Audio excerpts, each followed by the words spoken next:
ஒரு அமைதியான சிறிய கிராமத்தில் ராமு, மீனா அவர்களின் பிள்ளைகள் கிரிஷ் மற்றும் தாரா என ஒரு எளிய குடும்பம் வாழ்ந்து வந்தது. ராமு ஒரு தச்சன், மீனா ஒரு பள்ளி உதவியாசிரியை. வாழ்க்கை அவர்களை எப்போதும் பிஸியாக வைத்திருந்தாலும் அந்த சிறிய வீட்டுக்குள் பணத்தை விட அதிகமான ஒன்று இருந்தது. அது பாசம். ஒரு நாள் பள்ளியின் பெற்றோர் குழந்தைகள் சேர்ந்து செய்யும் கைவினை போட்டி என்ற அறிவிப்பு வந்ததும் கிரிஷ் கண்களில் ஒளியுடன் அப்பாவிடம் ஓடி வந்தான்.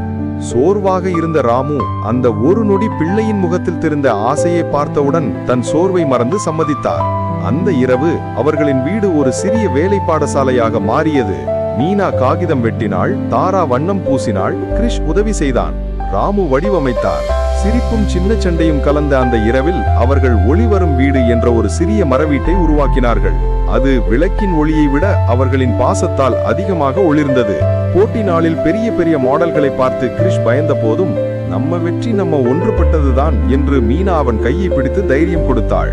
இறுதியில் ஒளிவரும் வீடு முதல் பரிசு பெற்ற போது அந்த குடும்பத்தின் சோர்வும் கவலையும் அனைத்தும் மகிழ்ச்சி கண்ணீராக மாறின.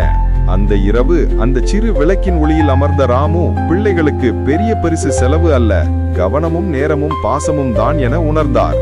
அந்த நாளிலிருந்து அந்த வீட்டில் ஒளி மர வீட்டில் இல்லை, அந்த 4 இதயங்களில்தான்.